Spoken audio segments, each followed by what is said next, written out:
Good morning, and thank you so much for joining us on this Thursday. Clouded, I can see a little bit of sky out there, but yeah, sunshines and showers is what this week is all about. So thank you so much for joining us.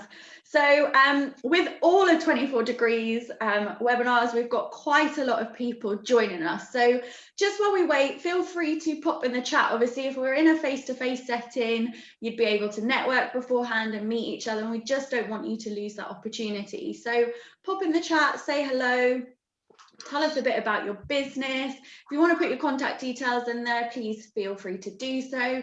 Just make sure that when you're sending your chat or your messages, that you're sending it to all attendees and panelists so everyone can see it.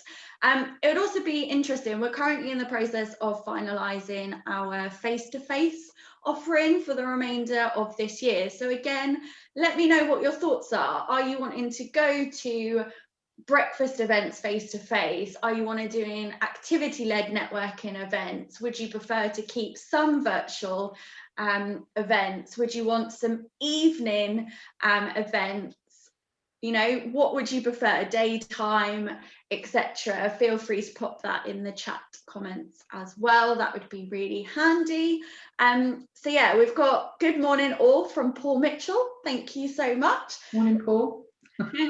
We'll give it 1 or 2 more minutes and then we'll get started. So while we wait, because I appreciate it takes a bit longer to frantically type everything, let's find out. Kathy, what have you got planned for this weekend? Oh, I'm going to go and look for some garden furniture. That is so not exciting for most people, I imagine. I'm going to say good luck, because apparently there's a mass shortage of garden furniture. Which is exactly why we're having so much problem. I mean, I don't mind waiting a few weeks for it to be delivered, but yeah, it's. I couldn't actually buy a shed. This is so suburban. I couldn't buy a shed because they were all sold out. But luckily, I found somebody that will build me a bespoke one, which was even better, and it was cheaper than one of the shop bought ones. So happy days. Love that. Bespoke all the way or independent. Love it. What about you, Emma? I was going to come up with something very exciting, but I thought actually stick to the norm. I'm planning my social media surgeries for next week. Every Wednesday I do a drop-in session on Facebook for half an hour where people can ask me any social things that drive me crazy. So I'm going to be planning that for the week, I think. Yeah. Love that. I will one day. I'll tell you something different, Kaylee. No, I just like waiting to see. I don't assume anything. Right, so morning, Fran. I'll be very happy to attend face-to-face meetings. Can't wait. Love it. Hi, Taylor, freelance marketing. Excited for the session. I know, me too. I look forward to them. Hi, Kate. Hi, Paul. There's a lot in here. Hi, everyone. I'm sorry I can't get through to you, but I'm conscious that you want to hear from Kathy and Emma. So let's get started. So for those of you who don't know, my name is Kayleen Harrington and I'm the event manager for Norfolk Chambers of Commerce. So thank you so much for joining us. But before we start, I wanted to let you know that the B2B exhibition will hopefully be taking place on Thursday, the 14th of October. The B2B exhibition is Norfolk's largest business-to-business exhibition, free to attend and attracting hundreds of businesses on the day. B2B is a highlight on the Norfolk events calendar, and I'll pop a link to the event page in the chat shortly. We've also got some exciting news coming from B2B relating to 24 Degrees, but I can't divulge that quite yet, but keep an eye out. So, blogging for business. You might be the best at what you do if you're not sharing your expertise by... Ooh, Kaylee, oh, I'm doing the wrong intro. Well, that has never happened before. So I was just thinking, oh, I've got deja vu. That's what happens when we're too busy talking beforehand and I'm frantically copying the wrong intro. So I'm just going to scrap the intro and just hand you over. I'm so sorry. This is what happens first week back from holiday. I was going to say, you still got your holiday brain on. was like, oh, I'm just going to copy and paste. And then I was like, no, that is the wrong one. So apologies. Let's just hand over to Kathy and Emma, and they will talk to you about how to create a lead magnet. Absolutely. So yeah, folks, if you're here to find out about lead magnets, you're in the right place. If you're here to find out about blogging, you're about 2 weeks late. So I can share a I think the recording video for is that one. available now, so you will have access to that if you're interested in that one. But yeah, thanks very much, Kayleen. My name is Kathy Ennis, and I'm based in Old Hunstanton in West Norfolk, and in terms of my business, my sort of personal business, it's called Little Piggy, and I'm a business mentor and trainer.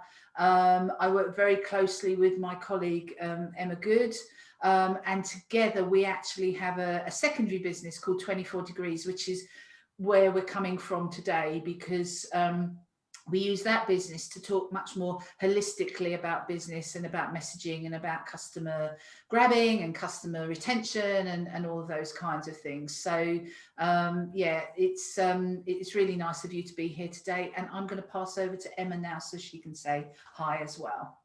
Thank you, Kathy. And I'm not from around these parts. I'm actually based in Essex. A great privilege to be with Norfolk Chambers today, as always. As Kathy said, we have a joint company, 24 Degrees, and I also have a digital marketing agency called 24 Fingers. We help people with all fingers and thumbs with their stuff. Business owners are told nowadays they've got to be posting on social media 24/7 and blogging every day and doing all this, and sometimes it just becomes really overwhelming for people. So my job is to demystify all this stuff, give you some practical, actionable tips to take the mystery out of it. It's not a black art. There is a science involved, and my job is to help you cut through and actually make some traction and get some results from your social media and digital marketing. Thanks very much, Emma, and it's lovely to see all the names popping up in the chat. I'll say hi, Fiona. Nice to see you again today, even though I can't see you because we're in webinar format. So yes, it's lovely to see everybody coming along, and we do hope that you find this session useful. As always, what we're doing is we're taking it from some of you may know what lead magnets are, some of you may be using them already, some of you may not have a Scooby-Doo about what they are, and if that's the case, what we've done is we've gone from quite a basic level and just want to take you through, because we've only got an hour here today, so it is going to be a brush across the top, but it should give you enough information to go away with, to start thinking about how powerful these things can actually be for you and your business. So I'll share the slides, shall I, Emma? So we know what Essex broadband is like. It's not as good as Norfolk. Oh, I just need to put a call out to Kayleen to say, Kayleen, could you let me share my screen? I said, I'm not doing very good today, am I? Just on mute. There we go. There we go. That's it. I've got it here now. That's smashing. And I'm just going to go into the slide share mode and just push on that one there. So yeah, we're looking at lead magnets today, and this is us. We've just told you who we are. That's our email address, our joint email address. So if you want to get in contact with either of us or both of us at the same time, just email info@24degrees.org, and you'll get us both. So without further ado, Emma, do you want to handle the definition? Yes, I do. It's lead magnets. Effectively, it's something that pulls people in, hence the magnets word.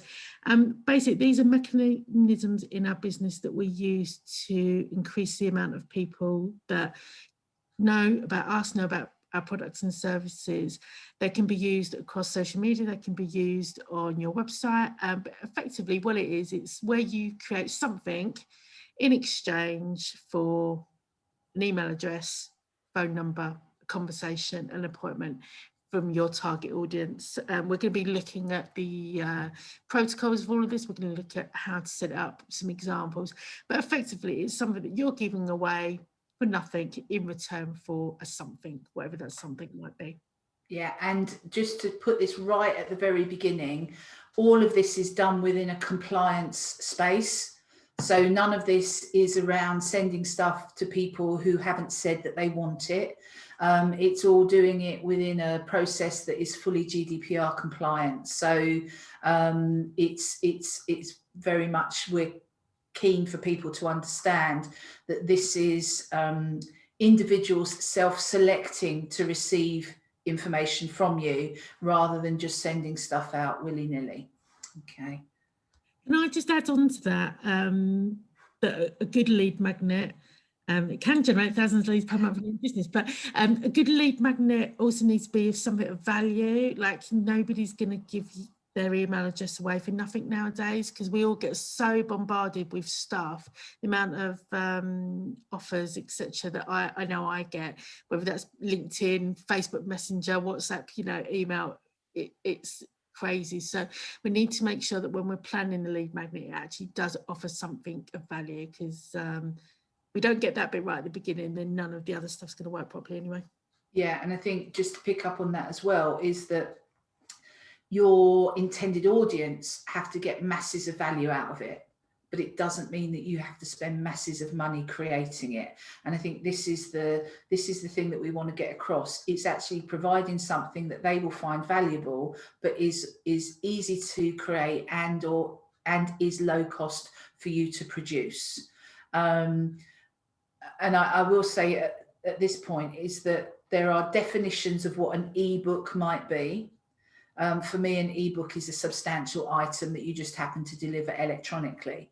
So, and it takes a lot of time and effort to create one. So an ebook is not a lead magnet, because that's something that you can sell. So a lead magnet is something that you can give away without asking for payment. Okay, so I think that's those couple of things to put in right at the beginning. Okay. So, Emma, do you want to lead on this one? Yeah, fine. So as Kathy and I both touched on, we want to make sure that our lead magnet does the job we want it to, i.e. build our customer pipeline, our sales pipeline, but also helps solve a problem our potential customers might have. So in order to plot that out, we need to ask ourselves a few questions, and it's worth spending some time and effort on doing this, because ultimately this is going to define the success of your lead magnet. I've got about 25, maybe more in my business at the minute, and I 100% know the ones that worked really, really, really well and the ones that not so much. So do spend some time and effort at this beginning stage. So start thinking about who are your customers, and I'm sure within your businesses you'll know either formally or in your head the type of businesses that you want to work with, the type of customers that you do great work for, and then start putting yourself in their shoes and start thinking about what problems do they have. It might take you a while to delve in that deeper things. So I saw somebody put in that they're a credit control company in the chat. So, you know, the problem is that the customers aren't getting paid on time, but then that actually leads to kind of sleepless nights, broken promises to the bank, etc. So think about the problem, but then also extend the problem further. Think about how your lead magnet is going to help answer or solve that problem. So it could be, for example, using the credit control example, you know, the 10 things to check you've done before you pick up the phone to chase the debt. You know, have you invoiced? Are your bank account details on the invoice, etc., etc. Start thinking about the format that you're going to provide this information to. It could be a webinar, it could be an ebook, as Kathy said, it could be a daily email. In my business, for my social media surgery members, they get a daily tips guide. Once a week I do the webinar, for example, and then I've got kind of more chunky ebooks if somebody wants to dive deep. So it's not always going to be an ebook. It could be you running a Q&A session, for example, in your business. Have a look at what your competitors are doing. This is not stalking, this is resource innovating, as Kathy and I like to say. It's really hard to think of so many unique ideas nowadays. So do check out what they're doing and see how you can take maybe a nugget of an idea and adapt it to your business. Think about how technical you are, and I saw again in chat that we've got video production experts in chat. If you need help, like, just grab it. At the beginning of my business, I try to do everything myself, and I know the bits that I'm really, really bad at, and I know the bits that I'm good at. So do outsource if you can. There's lots of talent within Norfolk Chamber members. So do reach out, because there's nothing worse than spending 3 hours doing something that's driving you mad when you could have outsourced it for 10 minutes and problem solved. And start thinking about the resources that you've got in your business. Kathy and I often share free tools like Canva, MailerLite for an email platform, for example. But think about the software that you've got, or the equipment that you've got, or perhaps need in order to do some of this stuff. I've got a very cheap tripod. I think it was like 20 from Amazon that I use for my iPhone. That's what I use when I do my Facebook lives and my Instagram lives. You haven't got to be spending a lot on all this stuff. I want to say that now. There's loads of stuff that you can do for free, and then as you grow in confidence or volume, you could scale up to the premium packages. Yeah, and I would say that if this is something that you're just getting into, the KISS principle comes in. We're going to share some what we call classic examples of types of lead magnets that are there, because they may sort of spark a bit of inspiration in you. But I would say keep it as simple as possible. One of the most effective things that you can do is create a document of some sort that people can download. If you're not great at getting into the more complicated, maybe video type or recording type things. So you don't have to make something that is earth-shattering. Going back to that thing that Emma said right at the beginning, it's providing something that solves a problem that your potential customers have got. And I always give this example, is that a problem can be, as in my sense, as minor as I haven't got the right pair of shoes to go with this handbag, through to my customers aren't paying me. So it really depends on the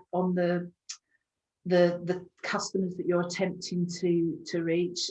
So it's very much about providing something that's going to help them understand how you can help them solve that problem. That's the thing. You're not giving them the entire answer. You're helping them understand how you can help them come up with a solution to that. So I think we've had some questions in the chat, have we, Emma? Is there anything come through?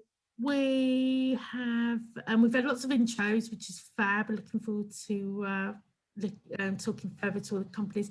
Jerry said he's struggling to see your screen, Kathy. I'm seeing it fine, but if anybody else is struggling to see the screen share, do let Kayleen know, because I see it fine. Right, okay. And obviously it's fine on my end, so do let me know. Because tech is a wonderful thing when it works. Yeah, and not so much when it doesn't. So yeah. Okay.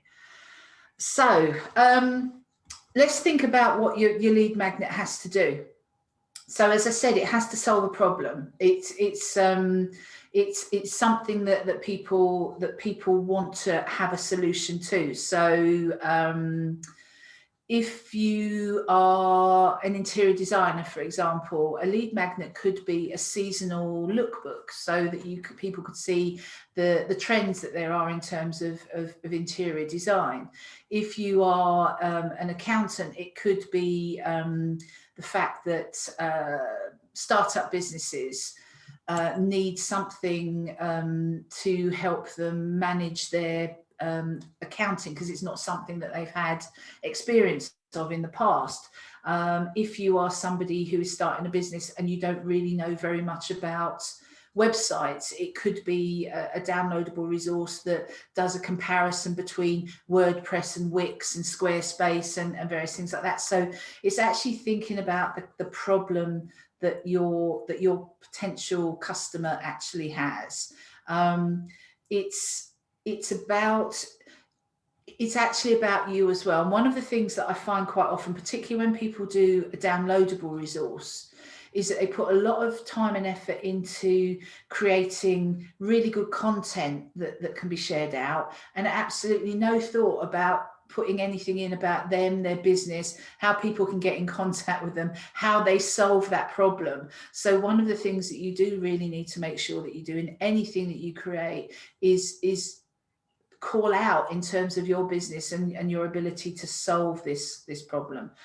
It's not going to be a comprehensive thing. It's not going to be to, as Emma said, you know, the whole credit control thing. It's not going to be a treatise on how to manage that within your business, but it could well be a downloadable resource on these are the 3 letters that you need to have to hand, or emails you need to have to hand to send out at regular periods if people don't pay. It could be anything like that. So it needs to be a quick thing, something quite simple, nothing too complicated, because it shouldn't take up too much time for you, and it shouldn't cost you very much money.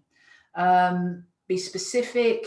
The thing needs to be easy to access. People need to be able to get hold of it immediately.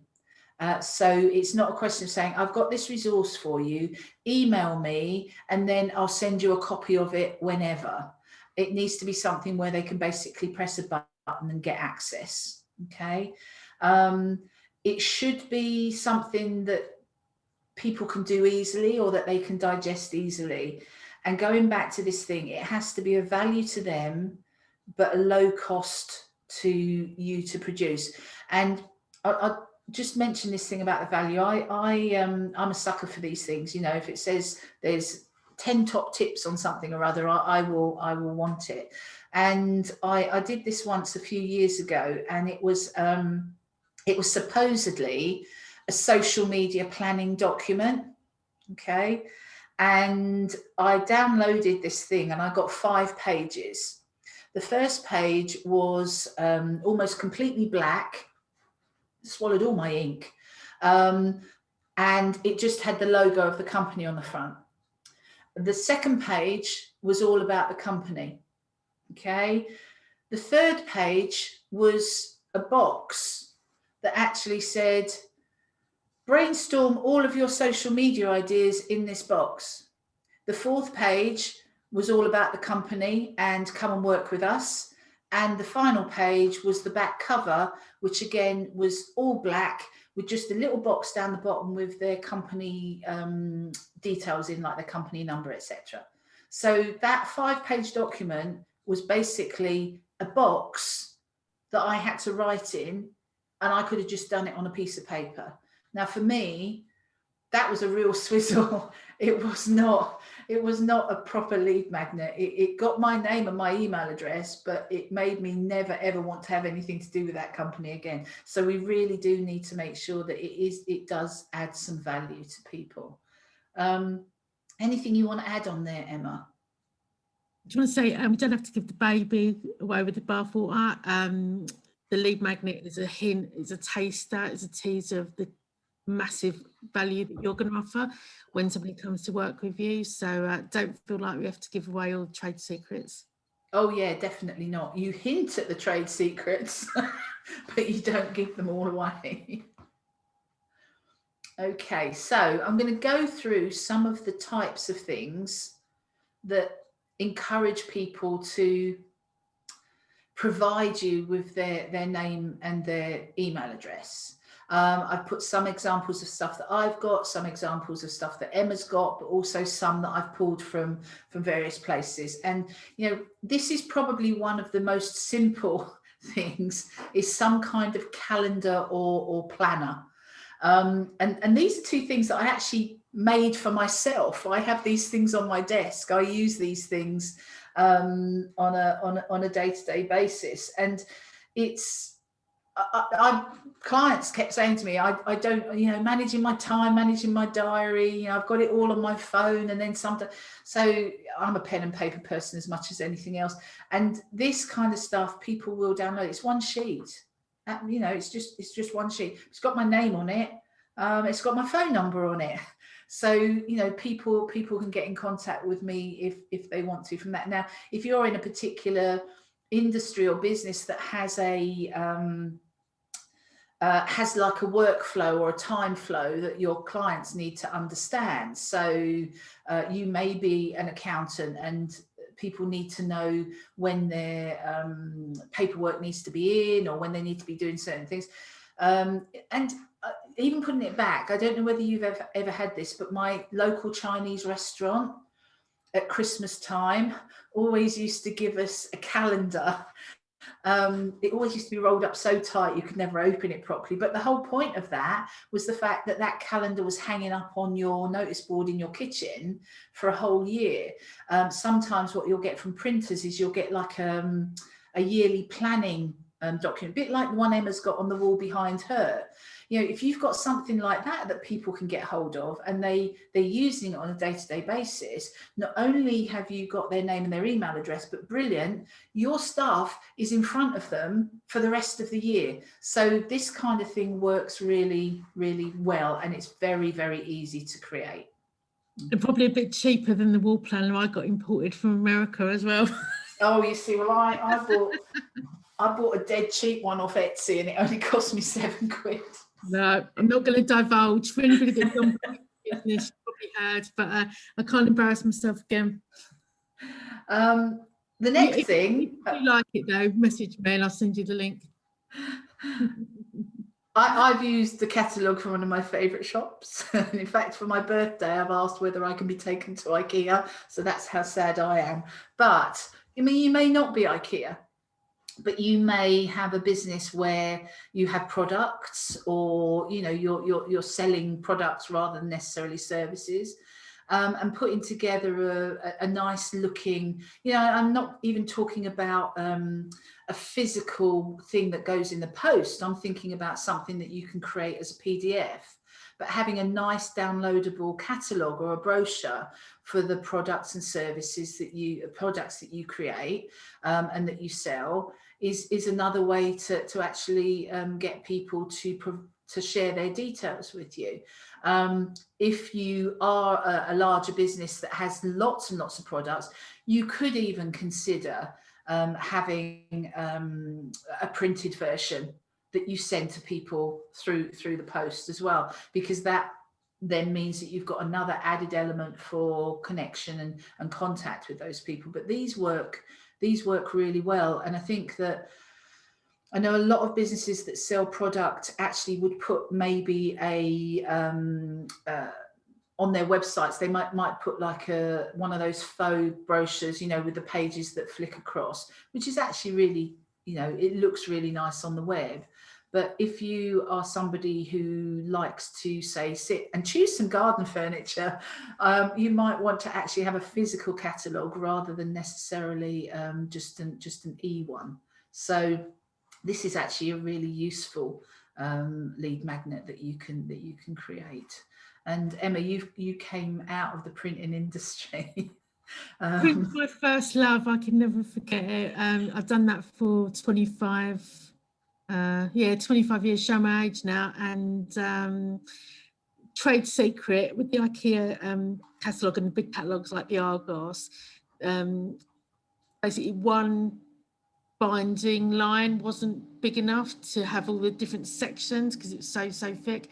So half it would be done in one stage and the next half would be bound onto the back half because it was too chunky to go through one binding line. Fact of the day. Anything you want to know about print and paper, yep. Emma is the one to answer your questions for you. But I think this is something that a lot of people overlook if they're selling product. Then we get onto this thing that's known as the cheat sheet, and this is a really useful thing. And I bet there are people on this session who have downloaded these types of things off other people's websites. So, you know, it's the one on the right, headline hacks, the idea that there's a sheet that can make you think a bit more about the titles for your pages or your blogs or those kinds of things. These kinds of downloadable resources, people are downloading them by the bucket load every day. They can't seem to get enough of them. Emma, have you created any like this? I mean, I know you've done loads of. I don't call mine cheat sheets. Maybe I should, but and funnily enough, I haven't done any hacks. Again, maybe I should. I've got so many that I haven't needed to dive into the hacks and the cheat sheets. But in terms of the concept, anything that helps people save time or money or makes them time or money is always a winner. Yeah, I think the key to this kind of thing is that you've done some of the work for them. Yeah, exactly. So you've provided them, it's a bit similar to a template in that sense, but you've done some of the work for them, and they can basically just slot their bits and pieces into that space. So anything that another person thinks, oh, somebody's done half the work for me, it's going to make it a lot easier for me. That's really something that people appreciate getting. Checklists. Oh my goodness me, this is probably one of the easiest places to start.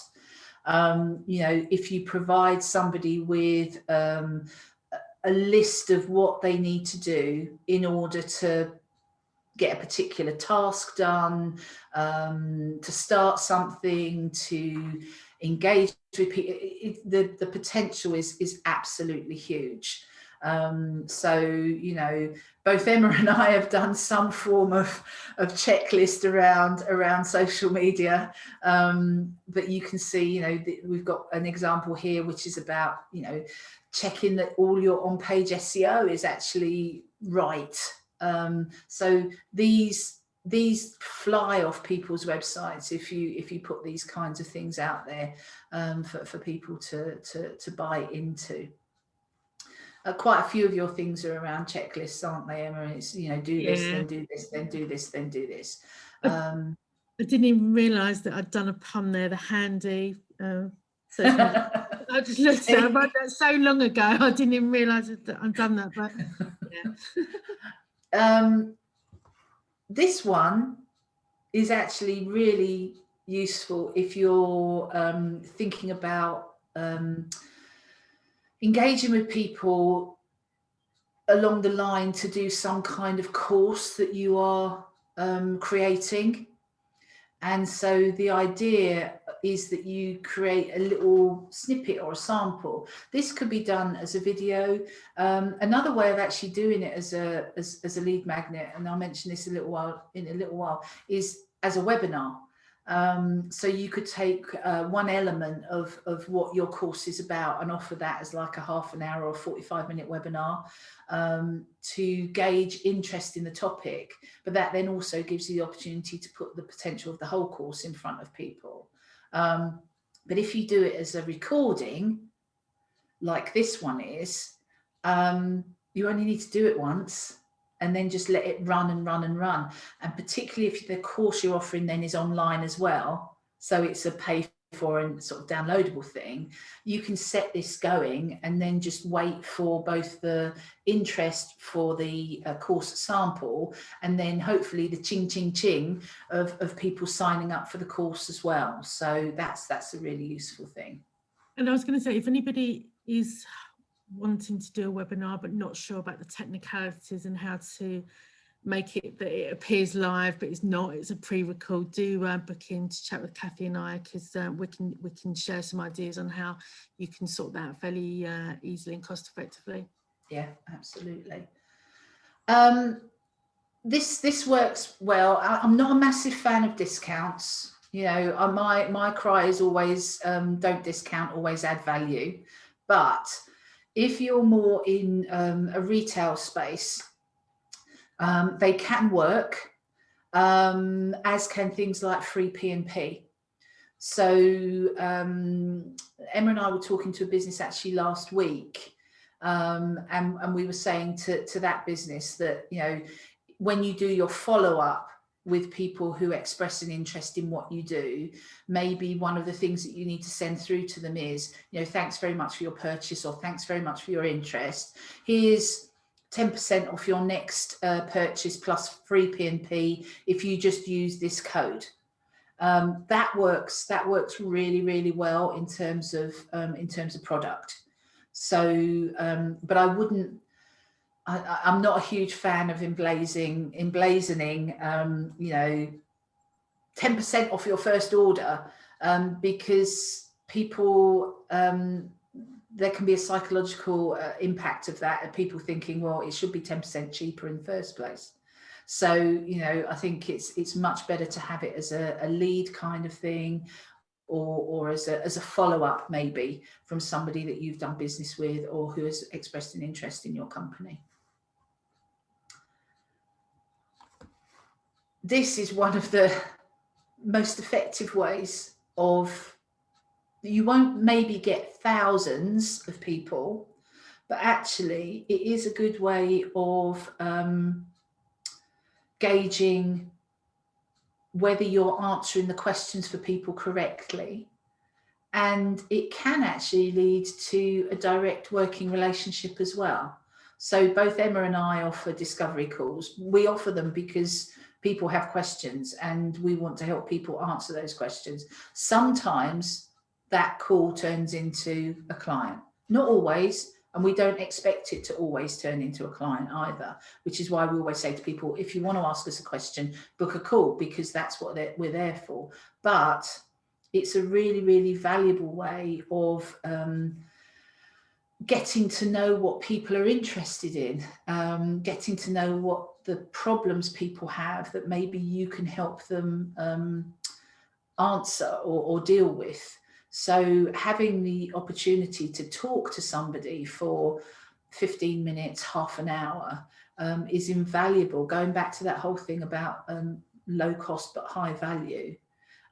This is an ideal thing if you're in any kind of business support role, consultancy role, coaching role. But even if you offer things like, I don't know, yoga sessions or personal training or anything like that, you can do this kind of thing to encourage people to get in contact. Anything for you to add there, Emma? Okay, but we both do it separately, but we also do it together. So any questions about any of this, folks, do get in contact.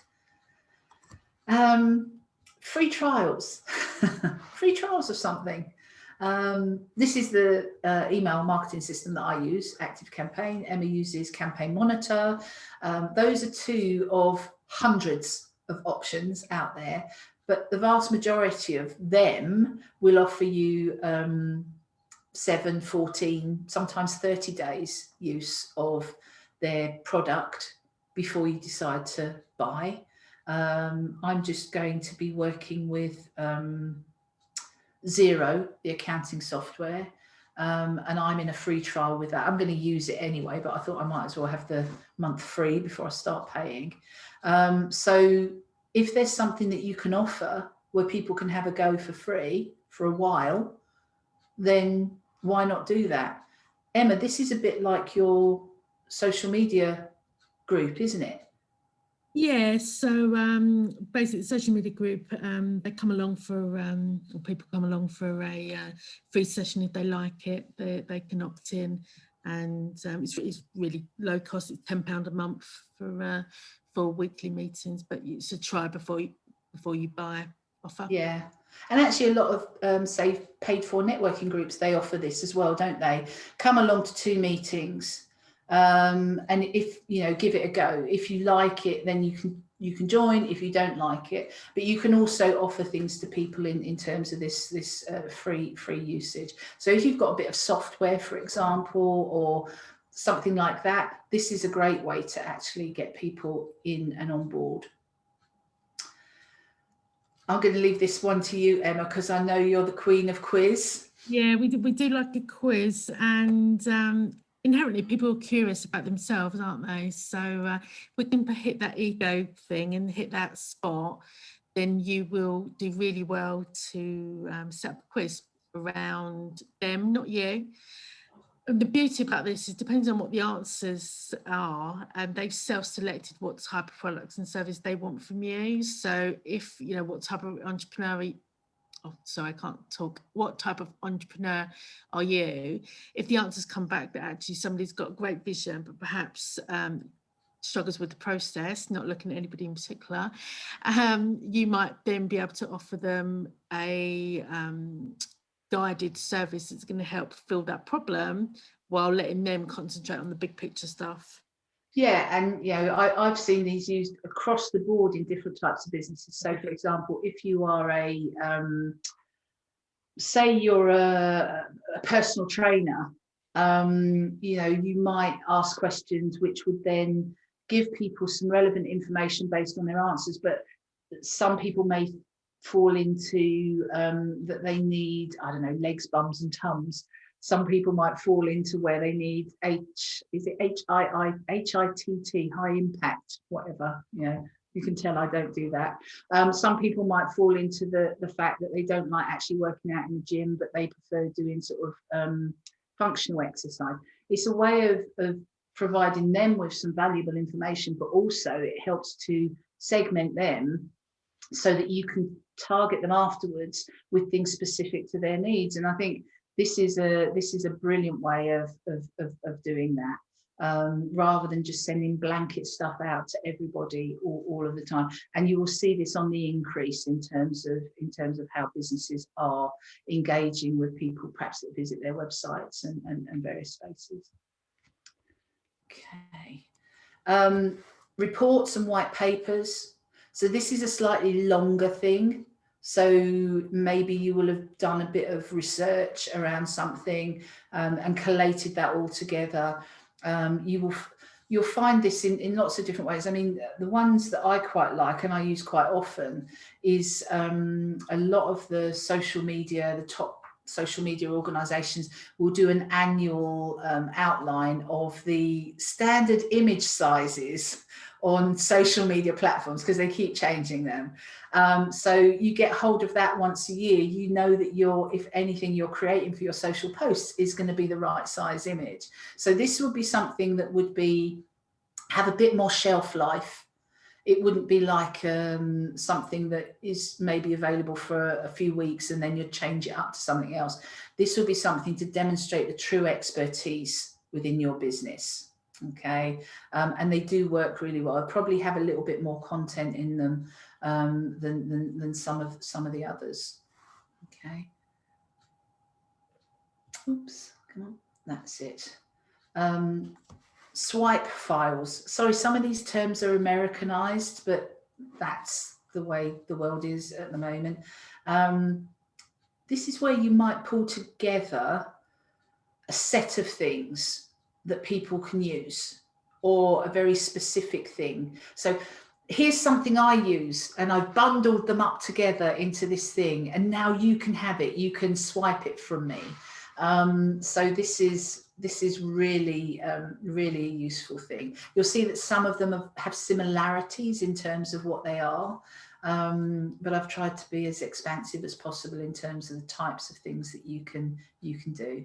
And I do love a downloadable spreadsheet, I must say, something that's got all of the numbers and the elements engaged in it, because Excel isn't one of my most used platforms.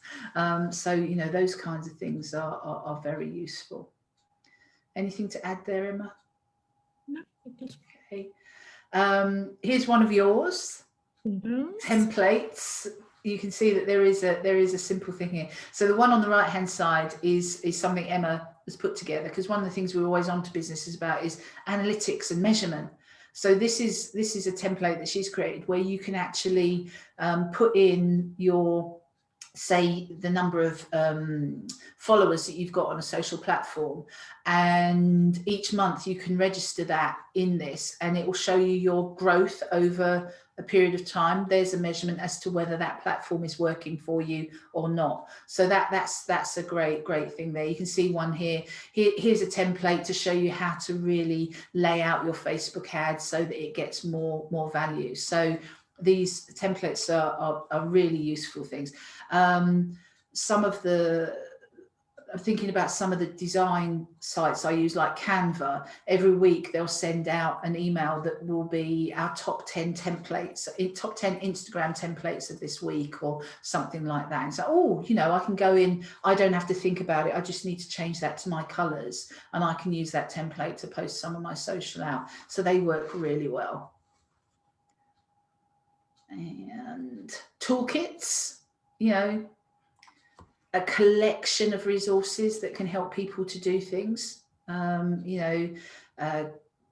that one on the left about growing your online business, I would imagine that there'd be something in there about, you know, how to set up a website, how to set up different social platforms, those kinds of things. People like to have the instructions in how to do those. And we mentioned webinars, but tutorials and webinars, you know, if you can do some of these, they do actually encourage people to connect and to share their details with you. Okay, so the last one I wanted to mention was videos. Increasingly, videos are the types of things that people will buy into. I would never be the person that to say that I can teach you how to make $30,000 in 7 days, because I don't believe that you can. Because they're probably going to charge you about $10,000 as a result of attending this to actually learn that. So that's, in terms of the message on it, I'm not particularly that's not particularly a type of message that I like, but actually this is the classic, you know, come and sign up for my video series and I will teach you how to do this. But it could be a video series on, you know, exercises to do if you've got a bad back. You know, it could be something as simple as that. Can I echo my equivalent is how to get 10,000 Instagram followers in 7 days? Yeah, I know how I can get 10,000 Instagram followers in 7 days. I can pay somebody to put fake accounts on there for me, but hey ho, that's another session. Okay, so it's quite an extensive list there, but I wanted to show that it's not just the downloadable top 10 tips PDF. There are lots of things that you can do. And going back to that thing we said right at the beginning about understanding the problem that your potential customers might have and how you can help solve it, part of that is determining what would be the best delivery mechanism, what would they respond to most in terms of something that they'd be prepared to share their name and their email address. Okay, so don't just think it has to be a PDF. It's the simplest, but it doesn't have to be. Okay. Right. So, Emma, do you want to pick up on this one? Yeah. I can fill up my water glass. Yeah. So how do we know if our lead magnet is ticking the boxes? So first things first, we need to give it a title. And personally for me, I would SEO optimize that title. I would check out on Google what people are searching for in your industry and sector and create something that grabs attention, because as we said, people's time is poor, you know, with time poor, we need to grab people within the first few seconds. Make it visually attractive. So if you're confident with something like Canva, brilliant. But if not, go to one of the brilliant design agencies that you've got in Norfolk Chamber members list. Needs to provide real value, not the 5 blank pages where Kathy was told to fill in stuff in the white box. Give somebody a sneak peek of how you might be able to help once somebody's invested with you in terms of money and commitment. Cover one thing. Like I say, I've got about 25 lead magnets at the minute. These are niche topics. They're not social media. What is social media? There is, you know, how to get consistently, how to get consistent number of new Instagram followers, for example. It's smaller chunks, and have a call to action within the lead magnets. It could be booking a discovery call. It could be visit this page for your exclusive offer, but make sure you tell somebody what you want them to do after they finish reading the ebook. Yeah, I think this is, and that thing is really crucial, because it's only when you get them to take action on something you've provided them with that you can measure the impact of it. So for example, if you do a PDF and 100 people download it, but you get no website visits or you get no calls, you know, maybe that call to action isn't working properly. So the whole thing with any form of marketing is that it's putting stuff out, it's seeing what works, it's changing it as you go forward. So calls to action are really essential. You don't just give them something. There has to be something that you're asking them to do in return. Okay, and it's not necessarily, well, more often than not, it's not spend money. You know, it's actually call me or look at this other thing or go here or visit this place. Okay. So do you want to do this? Yeah, so I just touched on it earlier, but I'm not a designer. I hold my hands up. I know what I want to say. I know how I want it to look, but how to get the two to marry up, I have to ask my graphic design colleagues to do that. But you can use Canva if you don't have a graphic designer in the team, Crello, PicMonkey or PowerPoint, and each of those offer free templates that you can use. They look good. They know exactly where the logo should be, where the headlines should be. They've done all the hard work for you. All you need to do is retype the copy. Yeah, and I must apologise for my Inspector Clouseau misspelling of PicMonkey as PicMinky. So it is actually monkey. And the brilliant thing about PowerPoint is that you can save any presentation that you create as a PDF. You can also use PowerPoint to create video and voiceover video as well. So you know, you don't. If you're familiar with PowerPoint and you're not familiar with those other things, always start with the simplest thing first and what you're most comfortable in using. I think that's the crucial thing. And I think I've just put a few examples on here. Each one of these was created using Canva. And the reason, and neither Emma or I have got shares in the company, we can assure you, but the reason we like it as a platform is the fact that you can upload your brand colors, you can upload your logo, you can create a template from which you work so that you have something that's recognizable as being from your business. So most of Emma's resources have a similar look and feel. Most of my resources have a similar look and feel. The one in the middle is something that we did together as 24 Degrees towards the end of last year. So you know, you can create some really nice looking things quite simply. But as I'll say what Emma said, if you are not that great at this kind of stuff, then it is worthwhile bringing in somebody who is better than you. Don't spend 3 hours doing something that it will take somebody that knows what they're doing 10 minutes to do. Much prefer that you did that sort of thing. And I suppose the key then is, well, I create this thing. What do I do with it? How do I get people to access it? So one of the key places is your website. So it needs to be featured on your website in one way or another, in some space or another, so that people can see it. And what I would recommend is that if you've got something that you want people to sign up for, sign into, is that on your homepage that you have this thing as high towards the top as possible, or even in your header section, where people can just click a button to download. Okay, don't hide it away. Is the key thing. You need to promote it on social, and this, Emma, this is one that you did, isn't it? Not, I think it was back in January. Yeah. We do a social media content calendar every month. So we give people 300 ideas that they can resource innovate for their business, and that's free to download via our social channels.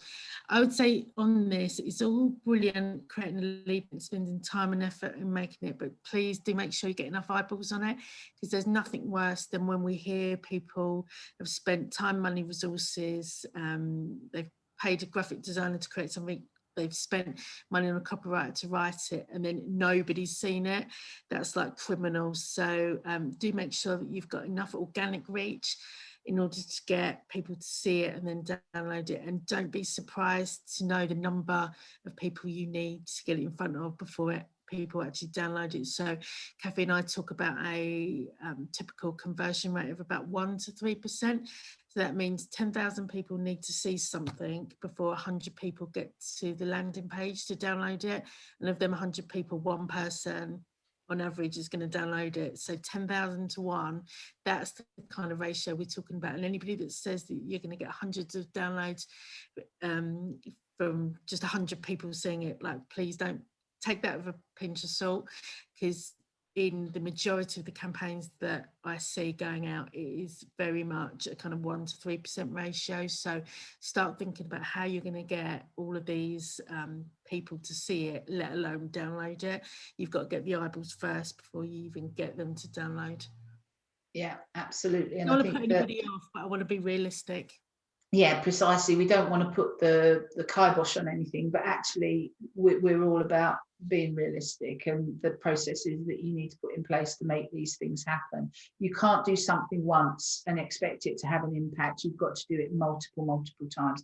And I think the thing when you've created a lead magnet is that, yeah, social media is one, but it needs to be everywhere. So even if you want to put something in your email signature, like, download my latest resource, or if you are doing anything like this, or if you're talking to people, oh, I've got something, would you like me to send you a copy of that? So you can actually just get the ball rolling, get as many people interested in what you're doing as possible. And the key thing here is that you do need to ally your lead magnet delivery to your email marketing, regardless of the format that it's taking, regardless of whether it's a video or a downloadable PDF or a sign up or anything like that, to sign up to an event. It has to be allied to your email marketing system, because that's the place where you're going to be fully GDPR compliant in terms of making sure that people have self-selected to go onto your list. But it's also the place where you can then start to segment people into their specific interests. So with me in my business, I tend to have like 3 top level segments: people starting businesses, people wanting to grow their business, and people who want to understand how engagement and customer engagement works within their business before they start on the social media sort of hamster wheel. And so for me, when I do lead magnets, it's always with one of those what I'm called silos in mind. So that means that when things get delivered out to people, they end up in my email system categorized in that way as well. So it means that I can send those people things that are relevant to their place in terms of where they are. Are they starting? Are they growing? Are they interested in engagement? And email marketing platforms allow you to do that. We did a session on email marketing, didn't we, a few months ago? So that is out there. But again, you need to have a variety of tools, not just to create, but also to deliver, and then to measure the impact of that delivery. Anything you want to add on there, Emma? When we say tools, again, we're not talking like huge amounts of money. Most of these can offer a free version, so don't be scared of. Yeah, and I think that, Canva, I always recommend paying the extra for that. It's about £100 a year, so not a massive amount of money. Email marketing platforms, Emma's cost more than mine. If people are getting started, we quite often recommend MailerLite, because you get a pretty decent system for free. So you're not spending shed loads of money. This is something that should help bring money in rather than push money out, if you want to put it that way. And I just want to say, like, test it. And I know that we're a bit of stuck records on the whole testing thing, but I've created 25 lead magnets. My first one wasn't a runaway success, so I needed to test and refine. So don't be worried that you don't get 1 million downloads on your first one, but just keep going. Yeah, absolutely. Little and often is quite crucial. So that's as I said, a broad brush run through what lead magnets are, the types of things that you might want to consider, some of the things you need to think about in terms of tools and sort of delivery mechanisms. I wonder, have we got any questions there in the chat area? Oops. I think we've stunned everybody into silence. Let's have a look. Paul, can we access the recording for the email marketing webinar? Yeah, I'm sure Kayleen can send around the link to that. And Richard says, how long should people be spending in the business versus on the business? How much time would you say is reasonable for things like blogs, social media as a rough guide? Kavi, I'm going to let you talk about the business plan and then I'll do the social, if that's okay. Sorry, I was reading the questions. I'm really sorry. Tell me what I want to talk about. How long should somebody be spending on business planning and in the business? Well, there's a piece of string question, but my belief about most things in life as well as in business is that the 80-20 rule applies. When you are starting your business, 80% of your time should be and will probably be on planning what you're doing and putting in systems and processes and automations to make the business work successfully.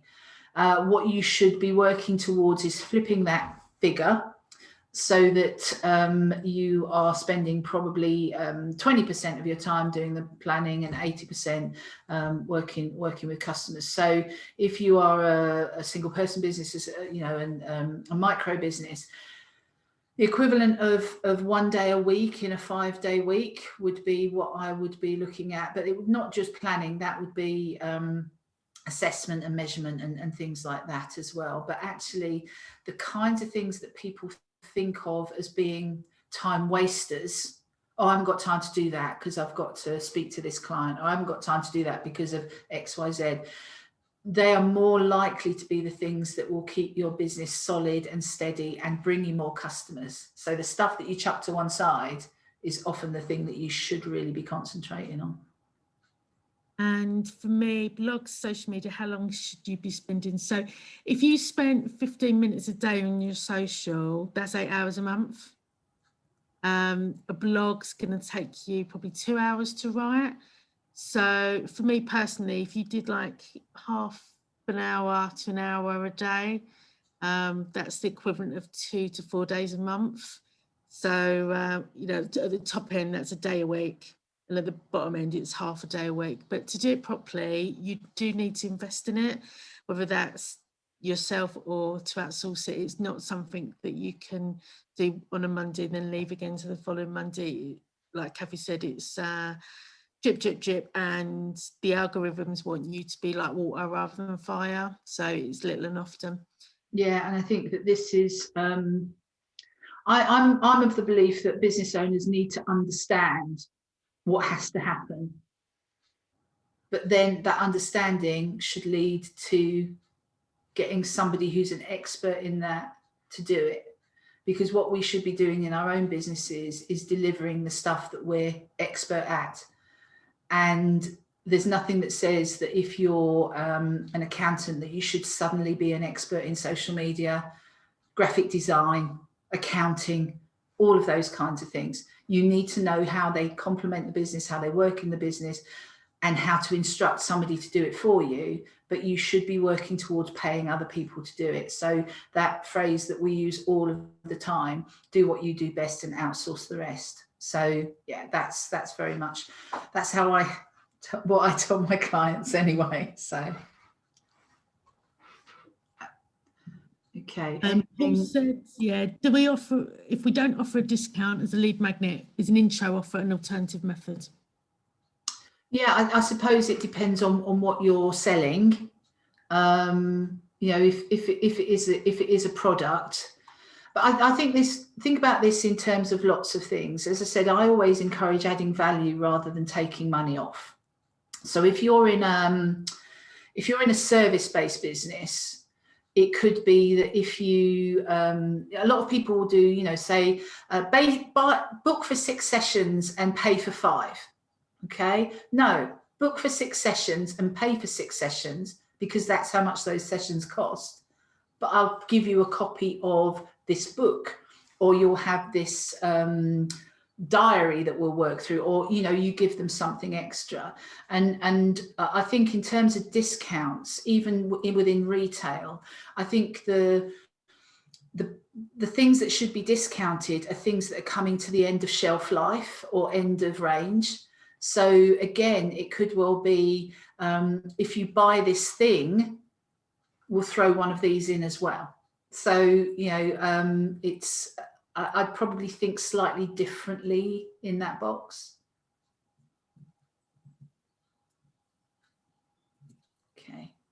Anything else? No, all good. Tara had a great question. Should people be thinking about paid ads to get more eyeballs on their lead magnet? Yes, is the big answer, but I'd plan those campaigns really carefully. I think it's really, really hard to expect somebody to see one ad once from people that don't know and then suddenly go to a page and download something. So think about what you can give them first, softly, and then the last thing is download this lead magnet. Yeah, and I think they work. I think these kinds of things work really well in Facebook and Instagram ads. They, because you put it in front of somebody, and for me, it's a brand awareness thing as much as anything else.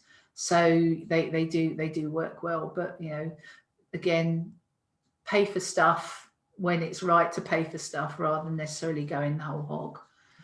So just really quickly, Fran asked, how do we get somebody to download something from our website if we don't have that functionality? So what you can do, Fran, is like I do on mine, I get something like Campaign Monitor or one of the email providers to send the PDF automatically. And that way you know who's opened it, you know who's clicked it. So if anybody's got a system whereby they can't have that functionality on their website, then use the email providers storage system to get around that problem. And if you want to talk about the technicalities of that, just drop Kathy and I an email, and I know Kayleen's going to put all of that in the follow-up email anyway. I wouldn't have it downloadable straight off your website anyway, because that stops you getting the engagement through the ongoing email aspect of it. So I would definitely agree with Emma that it needs to go through a platform that's connected. So for example, you have a link set behind a button on the website. That button opens up a form that you've created within your email marketing platform, so that when they fill in the details there, that then triggers the email that delivers the goods. So that's the way it works. They don't go straight to it on the website. So I hope that helps, Fran. Okay. So just to say, if anybody's interested, we've got a couple of other things coming up over the next few weeks. Next week, if you want to join me for my birthday, we'll be speaking all things LinkedIn. So if any of you are looking at tidying up your LinkedIn profile, and actually one of the things about Pinterest, so many people aren't regarding this as a powerful platform, and the one thing that Emma will do is convince you how powerful it actually is. So if you're interested in either of those, we'll be happy to see you at those. And Pinterest is not just about fluffy bunnies, it's about service-based businesses as well.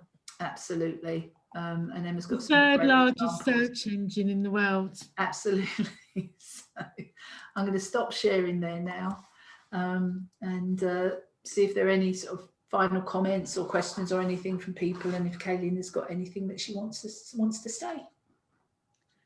Well, it was just to say thank you so much. I think you've answered everything, and apologies, we're slightly overrun, but as you appreciate, we want to answer everyone's questions.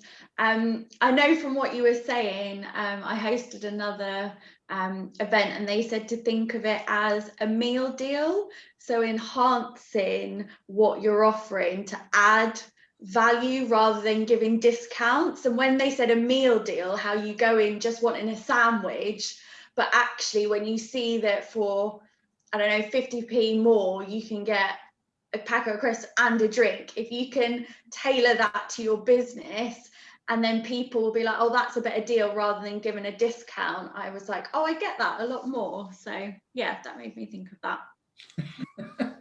And you're absolutely right, and it's just, it is a slight shift in the way that people think. For me, sometimes when you offer a discount, the psychology of that is that's how much the stuff should cost first off. And I find this particularly in service-based businesses. So you're £100 an hour, 6 sessions, I'll only charge you for 5. Well, actually then it shouldn't be £100 an hour, should it? Because you can afford to do 6 for the cost of 5. So it's a slightly different way of thinking about it. Definitely. Well, thank you so much. I put a link to the survey in the chat, so please feel free to fill this in. Thank you again. And is there a final farewell before we end the session? Thank you so much. Lovely to see you again, and hopefully see you again, but definitely see you at the B2B exhibition. I know that. Yes, we can finally meet people face to face, which will be lovely. Fingers crossed. Yeah. Perfect. Bye, everyone. Bye.